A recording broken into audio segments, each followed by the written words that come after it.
Buckingham Palace has announced the death of Queen Elizabeth II, the longest reigning monarch in British history.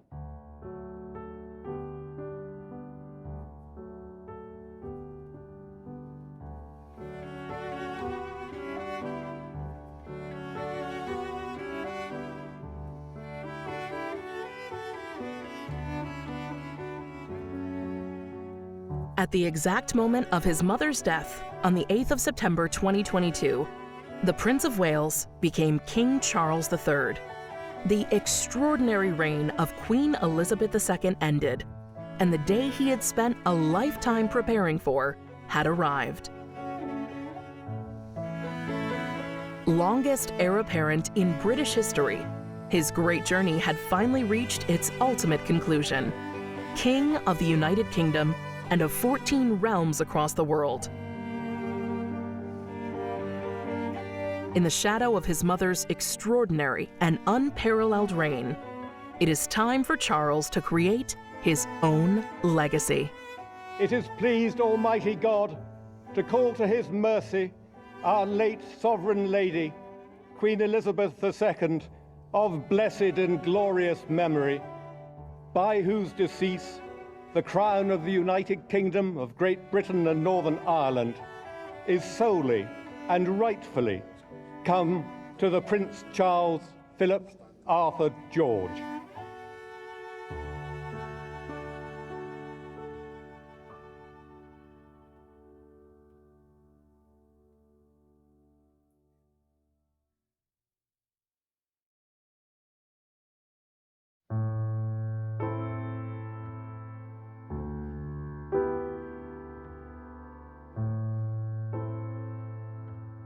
On the 8th of September 2022, Charles's life would change forever, a moment he would later say he had dreaded his whole life. Buckingham Palace announced the Queen was under medical supervision, and one by one, members of the royal family were making their way to Balmoral to see the Queen. Charles and Anne made it back to Balmoral to be with their beloved mother as she peacefully passed away. The end of the second great Elizabethan era and a time of tremendous sadness for the family. Broadcasters announced her death and stated the King and Queen will return to London the following day. There is no pause in the continuity of the monarchy, and following his mother's example, Charles stepped into his duties as king. After greeting crowds at Buckingham Palace, Charles and Camilla walked through the Golden Gates as King and Queen for the first time. The following day, Charles made his first televised broadcast as king, making a tribute to his beloved late mother, Queen Elizabeth II. I too now solemnly pledge myself, throughout the remaining time God grants me, to uphold the constitutional principles at the heart of our nation. And wherever you may live in the United Kingdom, or in the realms and territories across the world, and whatever may be your background or beliefs, I shall endeavor to serve you with loyalty, respect, and love, as I have throughout my life. Reaching the point of an accepted and even cherished king was not an easy road for Charles. He holds the title as the longest heir apparent in British history, and his journey toward kingship is one unparalleled in British history.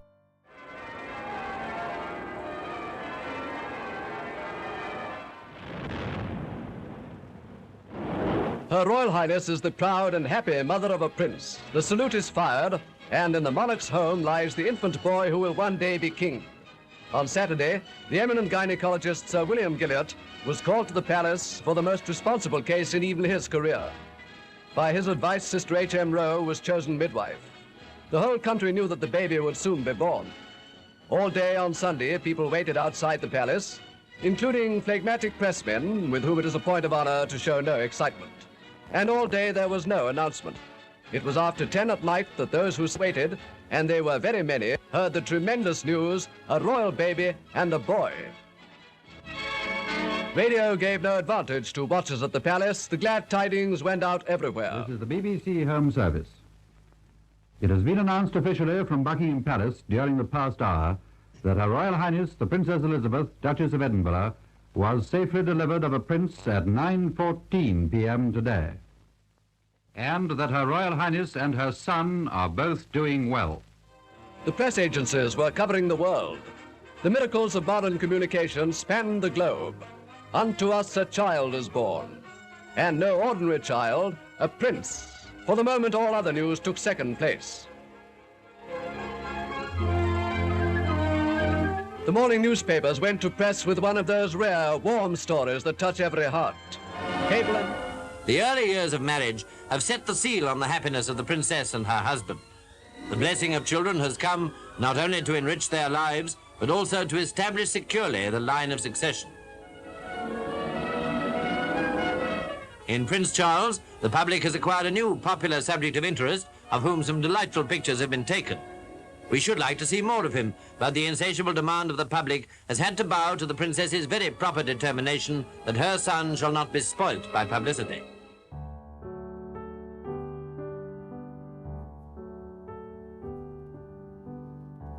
He was always aware of his own destiny. Upon the death of King George VI, the lives of his mother and father changed drastically. Princess Elizabeth ascended to the throne and became Queen Elizabeth II. In the city that was so long an independent and powerful part of the realm, hers by right of succession, the Princess Elizabeth has agreed to accept the crown and rule as queen. At Queen Elizabeth's coronation, Prince Charles was the only child to attend, as Princess Anne was too young at the time.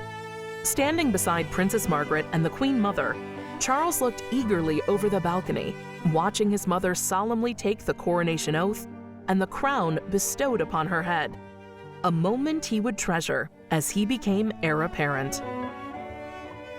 Charles is said to have had a lonely childhood.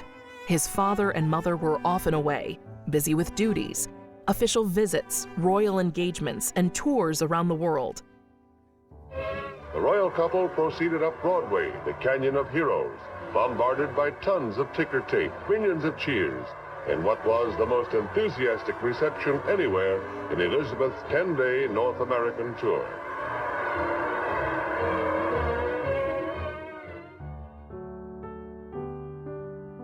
His relationship with his mother was said to have been detached, and particularly difficult with his father, Prince Philip, whom he felt like he often disappointed by not quite living up to his boisterous personality.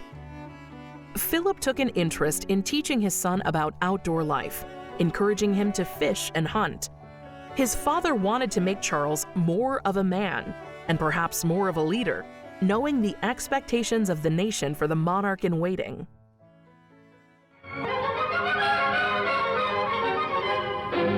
Focus on a famous prep school. Cheam is in the news on the first day of a new term, and young hopefuls arrive with their parents and relatives to carry on with that exhausting process called education. Accent on luggage, not forgetting tuck boxes and toys. Toys, well, super yachts and jet-propelled planes, one should say perhaps. It's a wizard idea to bag your place in the classroom at once. Everybody here? Call over by Mr. Beck, joint headmaster of the school. No, there's one new boy still to arrive, and here he comes with his mother and father.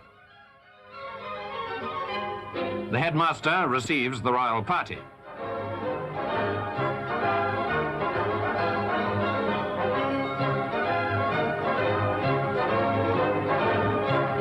What, no tuck box? Well, there's plenty of room in that trunk, no doubt. Prince Philip was a pupil here. His son looks happy to be following in father's footsteps. Even in his education, Prince Philip was more determined than ever to toughen up young Charles, and he forced the Queen's hand, deciding to send Prince Charles to Gordonstown. The school was competitive and tough. Prince Philip strongly believed that his time there made him the man he was, so he believed that sending Charles there would be the best thing for him. Breaking royal tradition, Charles decided to pursue higher education instead of going straight into the armed forces. He accepted a place at Cambridge University There, he quickly found his feet and particularly enjoyed stage performance, a useful skill for a future king. The great court of Trinity College, Cambridge, and the royal procession arrived. The minis served to underline Prince Charles' hope that his time at Cambridge will be uncluttered by deference to his royal status.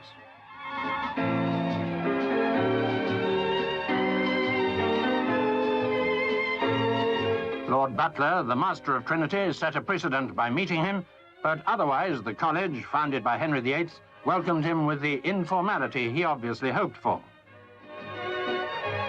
The prince, who'll be 19 next month, will be reading archaeology and anthropology. The first Prince of Wales to attend the university for 100 years, he'll be living in a room in New Court, and it was here he met a friend of his, third-year student Robert Woods, son of the Dean of Windsor. A stroll to the backs for a look at the gently flowing Cam.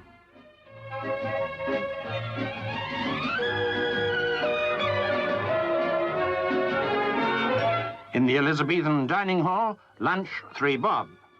There he saw windows dedicated to his great-great-grandfather and his grandfather, who were both up at Trinity.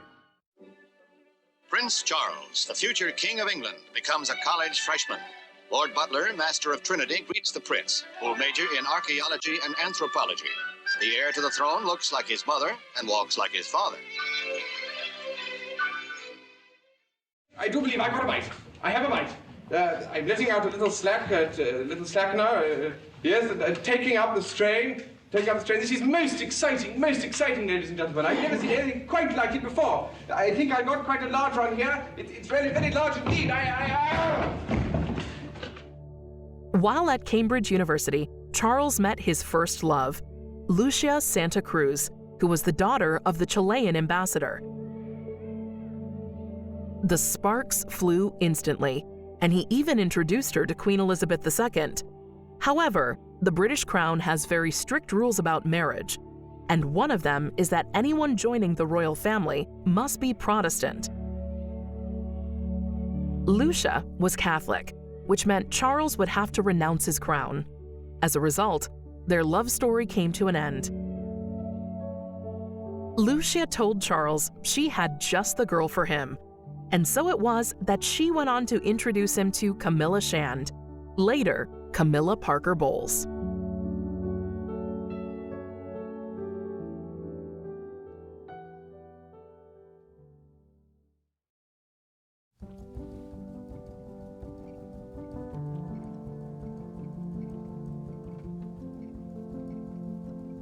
In the summer of 1969, after intense instruction in the Welsh language and many months of preparation, his mother, Her Majesty the Queen, invested him as Prince of Wales.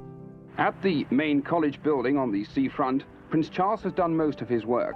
In the language laboratory, he spent an hour each day perfecting his Welsh grammar and pronunciation. His tutor is Mr. Edward Millward, a former vice president of the Welsh Nationalist Party. Well, this has been a crash course. It's been only part of a crash course amongst other studies. And in the short time that he's been working, he's developed a very good accent, and I'm sure it's going to stand him in very good stead from now on. Is he fluent in Welsh? Within limits, yes, he is fluent within the limits of the lessons that he's learned, but he's not completely fluent, of course. If we had Prince Charles for a year here in Aberystwyth, there's no doubt in my mind that he would be completely fluent at the end of that year. Mr. Millward, to what extent do you think Prince Charles has helped to popularise the Welsh language? I've had letters from many people in Wales and from outside Wales. I've had letters from the United States of America, for example, from Welsh Americans who have Welsh predecessors, ancestors, and they want to learn Welsh as well. There seems to be a worldwide interest as well as a very keen and added interest in Wales today. During the 9 weeks, the Prince's home has been room number 95 in Pantycelyn Hall of Residence. In an identical room next door is third-year student Geraint Evans, who was given the job of looking after Prince Charles. As to what sort of student he is, he's a very hard-working student, which perhaps is unusual in this place. He's also a very natural student. You know, this might sound strange. You wouldn't describe students as natural, but you would have to describe him as being natural. He's been made a very hard effort to get on with people, and it's been very easy for all concerned, I think, this term. Has it been possible for you to make a friend of him? As far as it was ever possible, I think it made there's been certain friendship between us. Perhaps it'd be fair to call him an acquaintance. The only occasion where perhaps it could go further than this, he did about 4 weeks ago come home to tea with me, and you know, he's very natural and very easygoing then. Mr. Evans, you're a committed nationalist and one of those who would not support the investiture, but has your opinion of Prince Charles been changed, been modified during his 9 weeks here? To the ceremony, no, but to the person, yes. I certainly have considerable respect and considerable sympathy with him in this ceremony, but the rest of the paraphernalia, my attitude hasn't changed. Carnarvon waits like a bride for her wedding, gaily dressed for the big moment, but anxious too that something could go wrong, though every precaution has been taken to make sure that it doesn't. As traffic jams block the town, army bomb disposal experts are on the alert. To prepare for the ceremony, 5 years local work has been crammed into 12 months. £5,000 worth of paint has been given away free, and all the shops in the town centre have been given a facelift. Along the side streets, which the Queen and Prince will never see, the bunting is out. Although Charles had been Prince of Wales for some years, it wasn't until July 1st, 1969, that he was invested by the Queen. Every shop window proclaims the investiture, and every shopkeeper has been doing good business. Although there are 160 officially approved souvenirs, shoppers can choose among hundreds of other investiture trinkets. Carnarvon expects 250,000 people by Tuesday. Carnarvon has gone to a lot of trouble. Rates went up last year by 1 6/6. What kind of return can the town expect? I asked the mayor, Alderman Ivor Bowen Griffith. And the return is that we've created this kind of spirit where we now have a people, I think, who will act as a pressure group on us councillors and tell us, look boys, you've started, you can't stop. You've started creating the new Carnarvon, carry on boys and create the new Carnarvon, this is what we want. Before the ceremony, Charles had left Cambridge University to spend a term at the University College of Wales at Aberystwyth. During his term in Wales, he spent his time learning about Welsh history and culture, as well as learning to speak the language. At his investiture, he pledged his allegiance to the Queen at Carnarvon Castle and made an address to the nation in Welsh. For the most part, the ceremony was very well received by the Welsh people. On the 11th of February 1970, His Royal Highness took his seat in the House of Lords.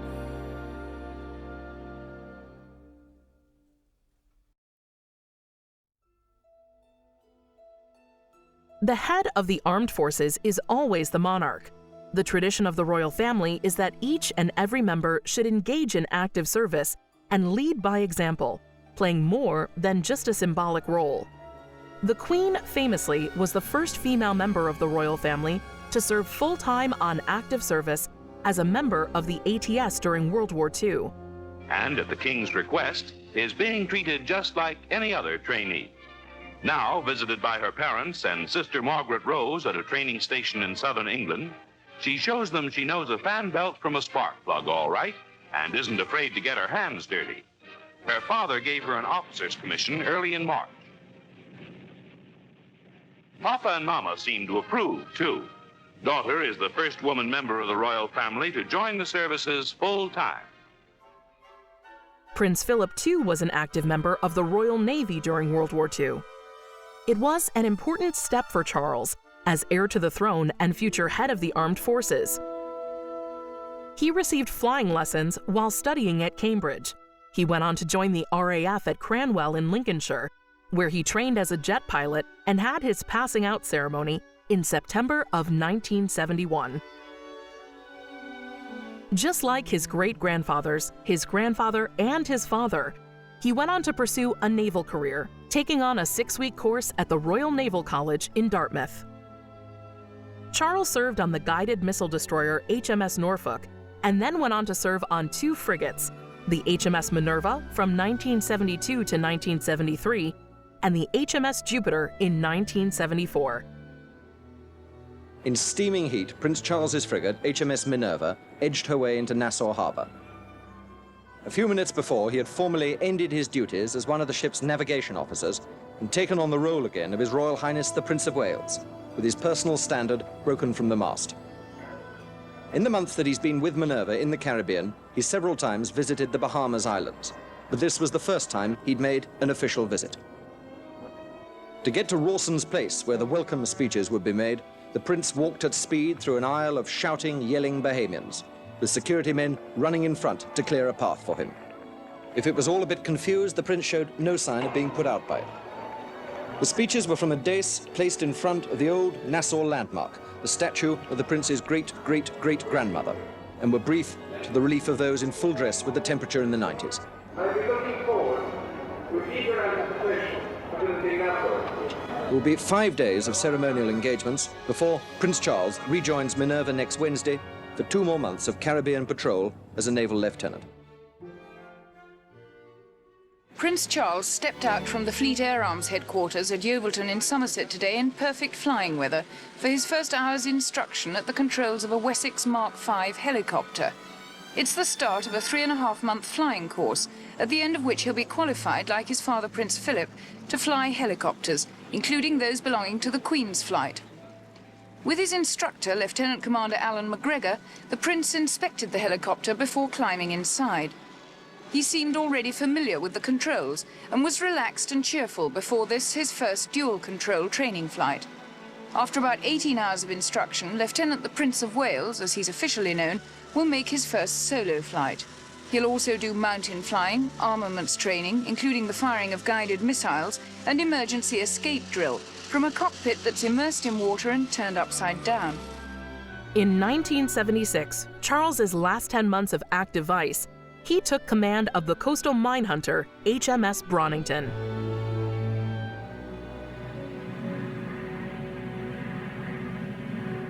If later on I'm to be associated with all 3 services, it'd be a very good idea to do an attachment with each one. I think it gives one a very useful experience of responsibility and discipline. I think responsibility is the most important thing. It's the actual trust that's put in you to deal with other people, and you're feeling that they can perhaps put their trust in you as well. On June 11, 1977, when appointed Colonel-in-Chief of the Parachute Regiment, Charles asked to take part in the parachute training course. He felt he could not look them in the eye or wear the regiment's beret and wings badge unless he had completed the course. Charles said, "I felt I should lead from the front, or at least be able to do some of the things that one expects others to do for the country." It really is a great privilege to be with you today in my 40th year as your Colonel-in-Chief. When appointed to the position, I felt I couldn't look your predecessors in the eye or even dream of wearing the red beret without doing the parachute course. This threw the cat among the proverbial pigeons. But in the end, I was allowed to join parachute training course 841A at Bryce Norton.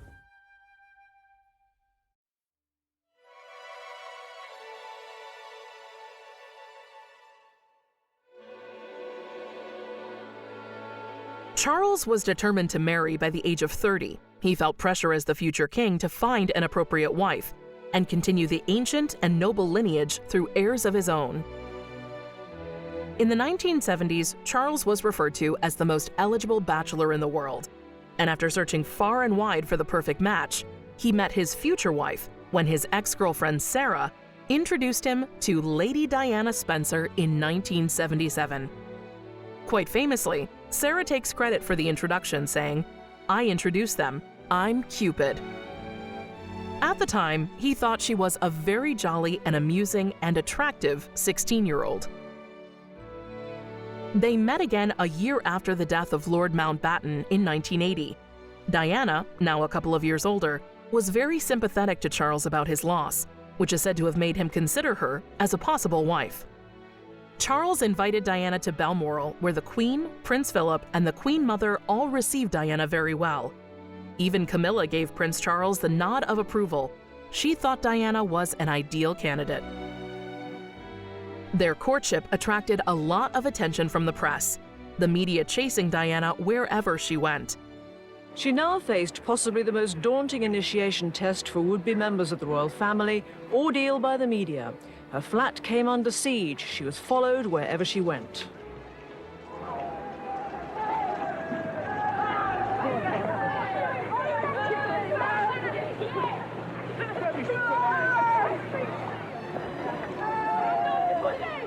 Even under this pressure, she stayed calm, and in doing so, she won respect. How well are you coping with all the press attention? Well, as you can see, you can tell. Are you bearing up with it quite well, though? Because it must be quite a strain with all of us now. Well, it is, naturally. And you're coping with it all right, though? You seem to be doing very well. Well, I'm still around. Is there any possibility of any announcement of your marriage in the near future? Can you tell me? Can you tell me if there's any possibility? I'm not going to say anything, afraid. Right, but Prince Charles did give us a hint himself. He said we wouldn't have to wait too long. In February 1981, the waiting was over. Buckingham Palace announced that Prince Charles and Lady Diana were engaged. The ring was a sapphire surrounded by diamonds. The couple looked happy and relaxed, delighted, like everyone else, that a wedding would take place.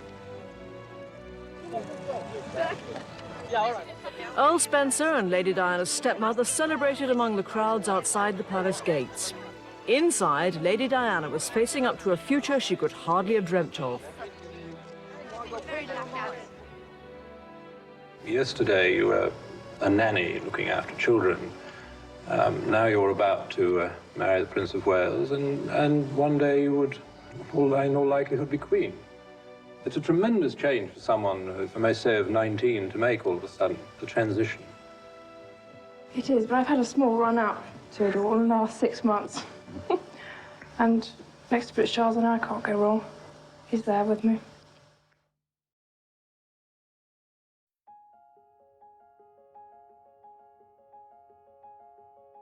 They made their way to St. Paul's Cathedral with a congregation of 3,500 people and 2 million people lining Diana's route from Clarence House. It was a day full of anticipation and excitement. Quick look all along the route, see what it looks like as more and more people, as you've been telling us, are out and about. The best places are filling up, and everyone's making sure it's going to be a great day. Buckingham Palace, which has seen so many royal brides since the young Queen Victoria was its first, marrying Prince Albert 141 years ago. The royal carriages, the Queen's procession, and Prince Charles's little procession will drive down the leafy Mall to Admiralty Arch in the distance.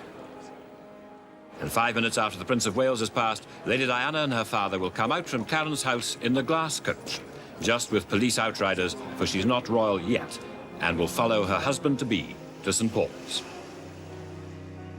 Once through Admiralty Arch into Trafalgar Square. And next the carriages will bowl past St. Clement Danes, the Air Force Church, and Gladstone's statue.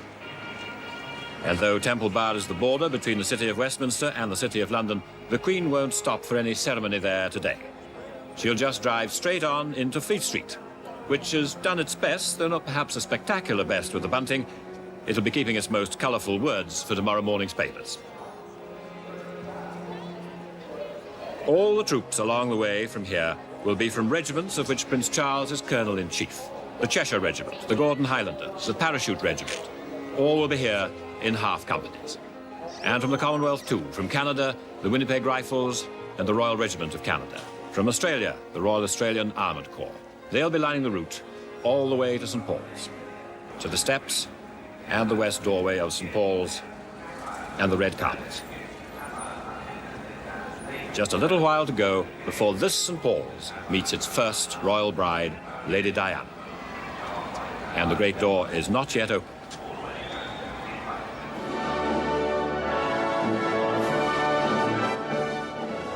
She was still Lady Di, but only just. She was about to become the first English girl in 500 years to marry a Prince of Wales. The eyes of the world were on her, and she knew it.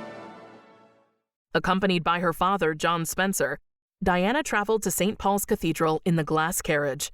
With father on her arm, she then walked the 3.5 minutes up the aisle. She seemed remarkably free from nerves, at the age of 20, beginning a new and very different life.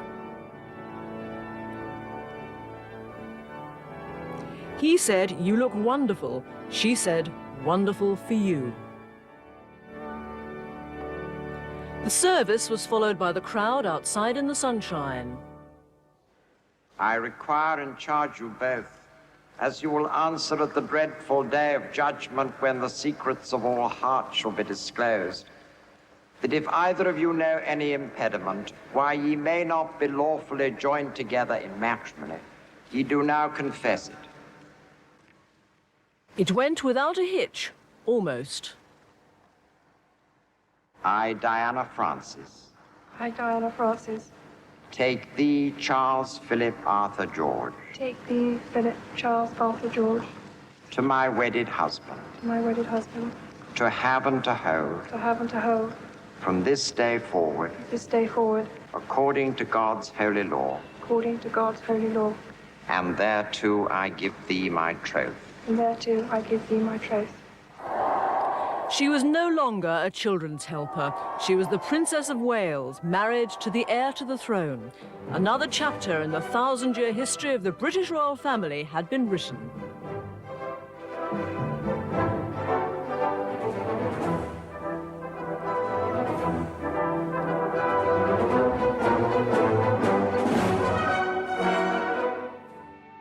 Charles and Diana were keen to start a family, and in 1982, Prince William was born.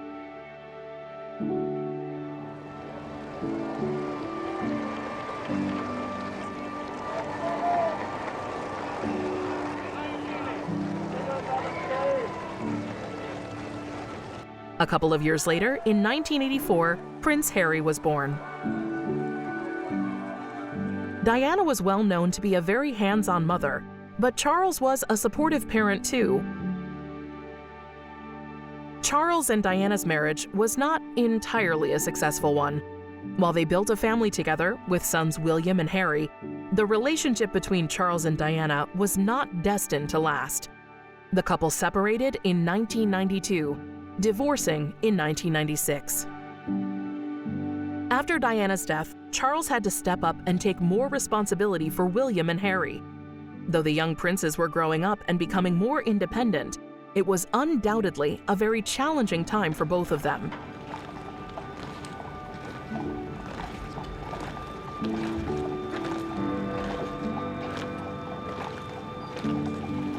William and Harry have praised their father publicly, and it is clear he has successfully set a strong example of the importance of hard work and generosity to others.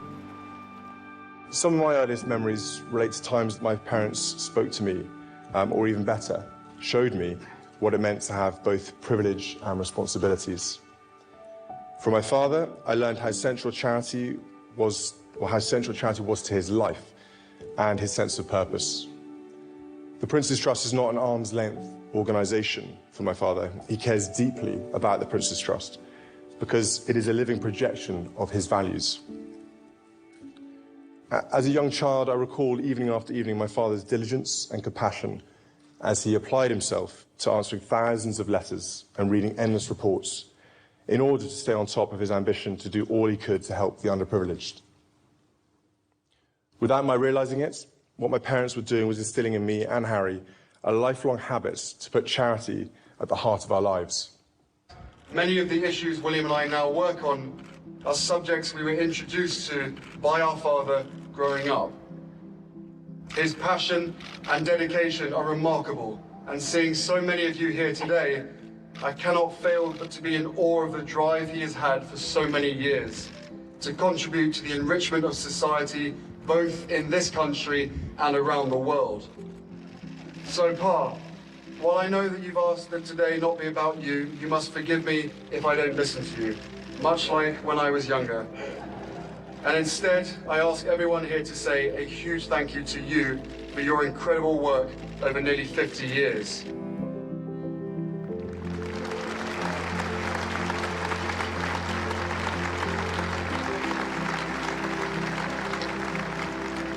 Charles had rekindled an old spark with former girlfriend Camilla Parker Bowles, much to the dismay and disapproval of royal courtiers. But they went on to marry in 2005, and their partnership has endured, becoming widely accepted by the public.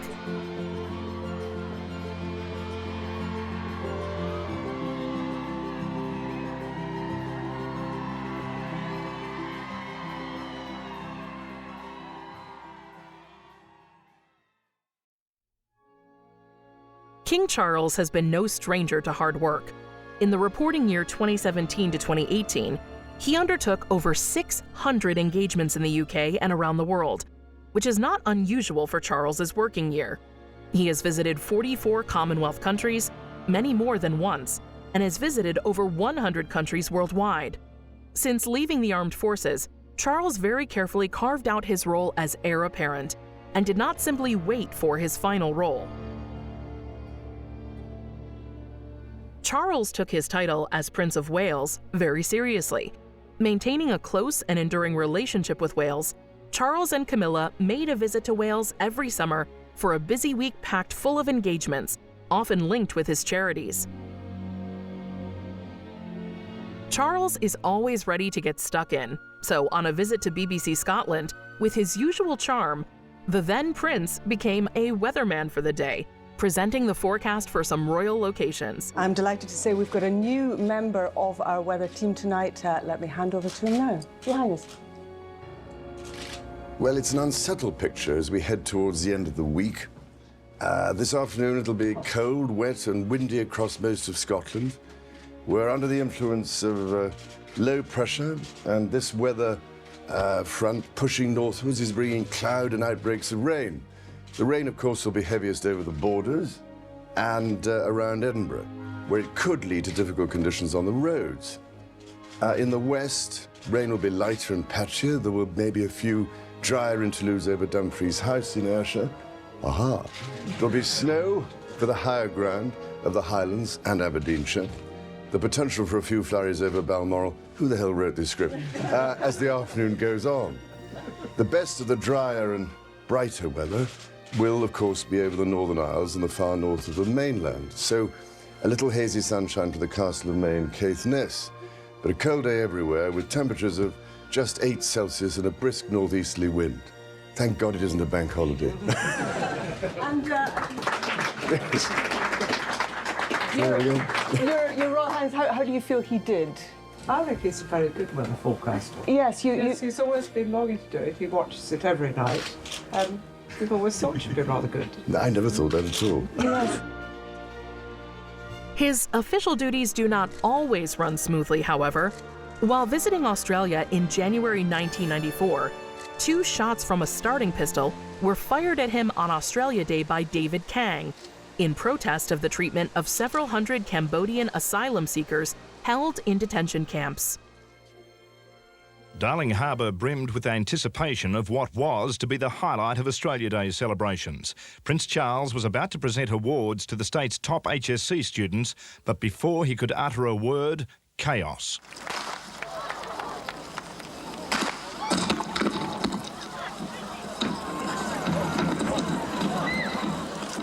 Dignitaries assembled on the stage were the first to the Prince's rescue, with no less than the Premier, John Fay, and Australian of the Year, Ian Kiernan, tackling the man. The Prince was shielded by his personal bodyguard, who kicked a starter's pistol out of the man's hand. Ladies and gentlemen, boys and girls, everything is totally under control. Unharmed, His Royal Highness remained remarkably composed, continuing his official duties as the man was taken away for questioning. Within 2 hours of the attack, Police Minister Terry Griffiths was playing it down. Let's not dramatise it by suggesting that there was an attempted assassination. There was not. It was a stunt. But the charges were serious. 23-year-old David Kang was taken to the Sydney Police Centre and charged with attacking an international protected person, threatening to attack him, common assault, affray, possession of a firearm and using a firearm. This morning, the Macquarie University student appeared in Central Local Court applying for bail. The court heard the attack on Prince Charles was deliberate and planned by Kang to the extent that he bought the pistol and secured an itinerary for the royal visit. In 1976, Charles founded the Prince's Trust, a charitable organization to help vulnerable young people. Originally started using funds from his own Royal Navy severance pay, amounting to just over £7,000, the charity has gone on to help over 1 million people. It remains one of the biggest successes during his career as Prince of Wales.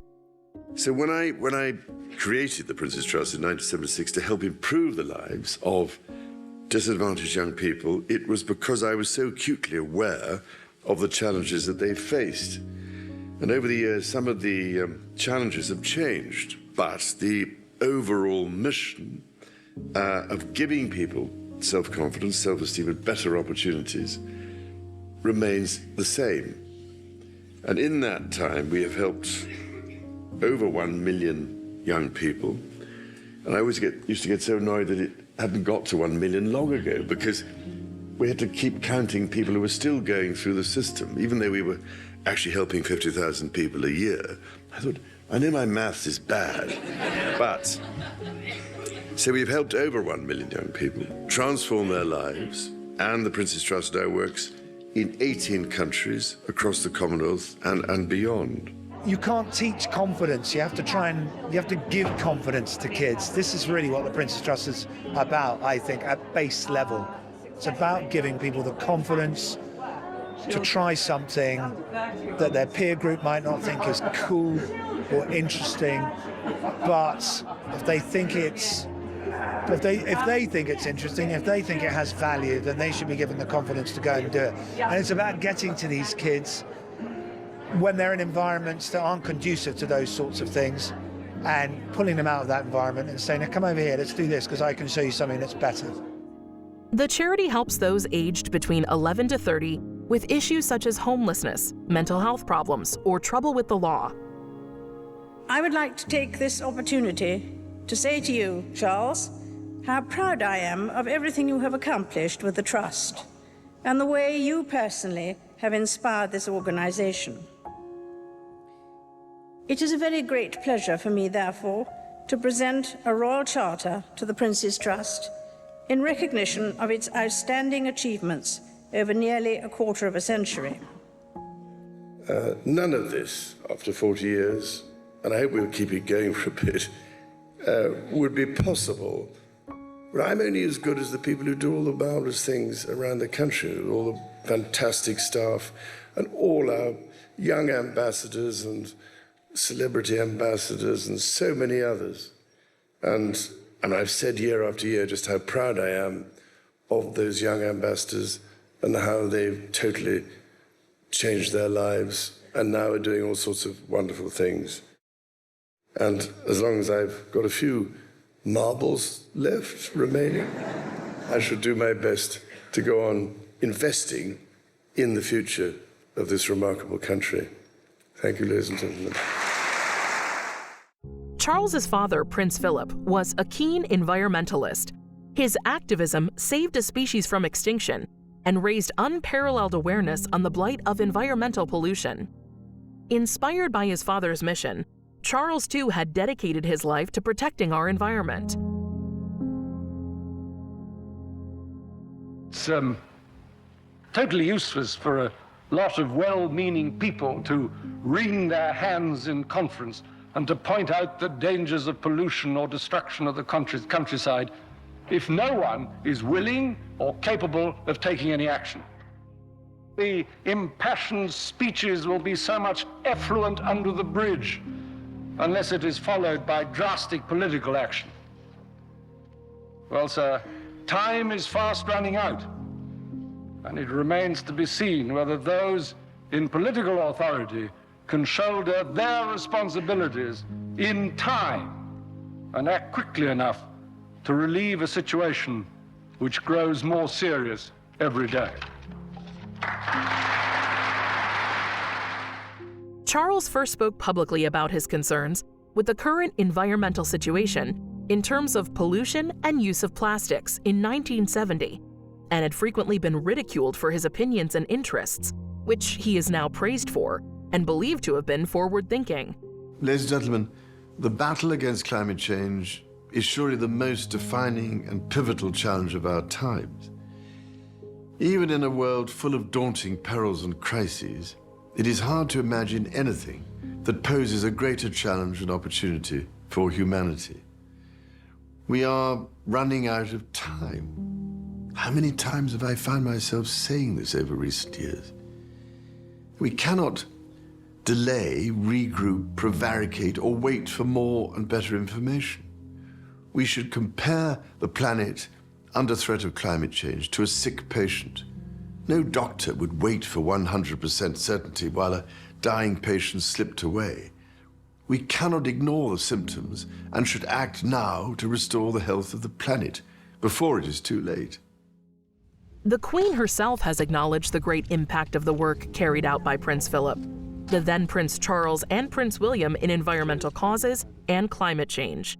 This is a duty I'm especially happy to discharge, as the impact of the environment on human progress was a subject close to the heart of my dear late husband, Prince Philip, the Duke of Edinburgh. I remember well that in 1969, he told an academic gathering, "If the world pollution situation is not critical at the moment, it is as certain as anything can be that the situation will become increasingly intolerable within a very short time. It is a source of great pride to me that the leading role my husband played in encouraging people to protect our fragile planet lives on through the work of our eldest son, Charles, and his eldest son, William. I could not be more proud of them." Famously, one of Charles's interests has always been in architecture, and he has not been shy to share his feelings on the matter. One of his more ambitious projects was Poundbury, an urban extension on the historic county town of Dorchester, designed and built by the then prince, and has a team of architects. Importantly, within this experimental town, Charles wanted to keep traditional local character in the buildings and integrate affordable housing. He also wanted it to be a walkable community in the hopes of reducing pollution.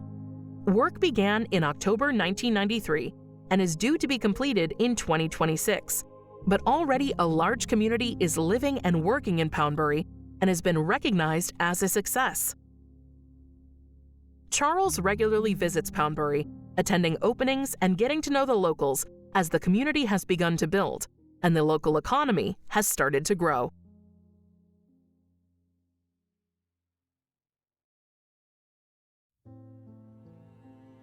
Buckingham Palace has announced the death of Queen Elizabeth II, the longest reigning monarch in British history. The Queen died peacefully at Balmoral this afternoon. The King and the Queen Consort will remain at Balmoral this evening and will return to London tomorrow.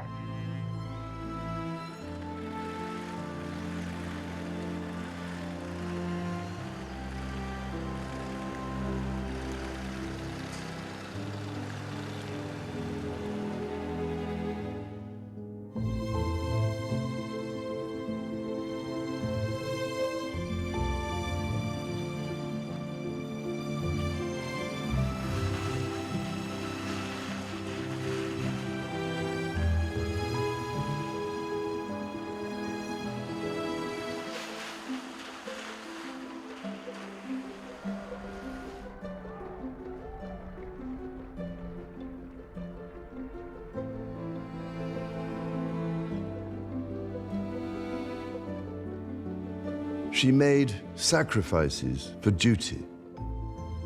Her dedication and devotion as sovereign never wavered through times of change and progress, through times of joy and celebration, and through times of sadness and loss. In her life of service, we saw that abiding love of tradition, together with that fearless embrace of progress, which makes us great as nations. The affection, admiration, and respect she inspired became the hallmark of her reign. Queen Elizabeth was a life well lived, a promise with destiny kept, and she is mourned most deeply in her passing. That promise of lifelong service I renew to you all today.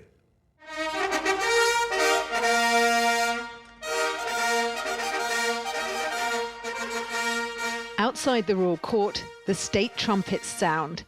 Before rolling news, the role of this part of the ceremony was to spread the word to a waiting nation.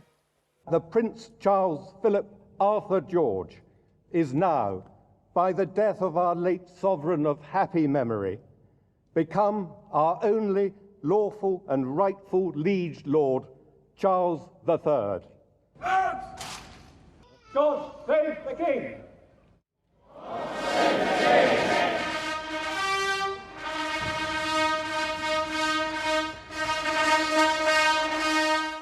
My mother's reign was unequaled in its duration, its dedication, and its devotion. Even as we grieve, we give thanks for this most faithful life. In the days following his mother's death, Charles visited the different nations. In a time where families would ordinarily grieve together in private, Charles made himself very visible, just like his mother did. He met with people waiting in the famous queue to see the Queen lying in state, and visited people across the country who were grieving too. Charles, along with his brothers and sister, solemnly held a vigil at St. Giles's Cathedral, and later at Westminster Hall, a touching and difficult moment for the siblings. On the 19th of September, Charles played an important part in the late Queen's funeral. King Charles walked behind the coffin, alongside his siblings and sons. A poignant moment. Arriving at St. George's Chapel, a smaller funeral service commenced. For the first time, the chorus sang "God Save the King." Charles, obviously so moved by the moment, struggled to hold back his tears. He is the sovereign. He is the king. The weight of the crown is now on his shoulders.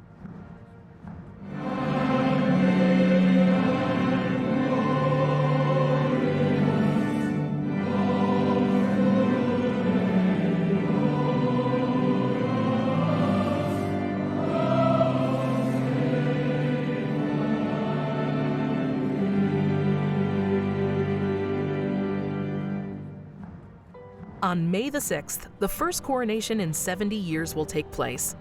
Though said to be scaled down compared to Queen Elizabeth's ceremony, the pomp and tradition will still feature.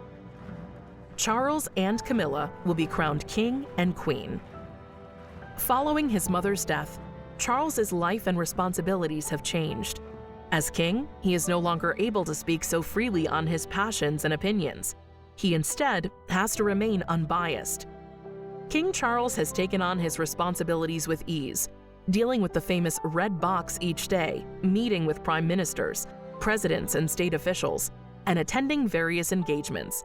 He has taken his new role in stride. King Charles III, a king in waiting for so much of his life, Charles has been able to learn from one of the greatest monarchs Britain has ever known. Following in the footsteps of his mother, Queen Elizabeth II, Charles's sense of duty and dedication to service will likely define his reign too, as it has for so much of his life. In his own right, Charles has given so much of his working life to helping people and to protecting and conserving the environment. A compassionate and considerate king, Charles will continue the great legacy of the House of Windsor. And with the passing of the Second Elizabethan Age, we usher in a new era in the magnificent history of our great country, exactly as Her Majesty would have wished, by saying the words, "God save the King." I too now solemnly pledge myself, throughout the remaining time God grants me, to uphold the constitutional principles at the heart of our nation.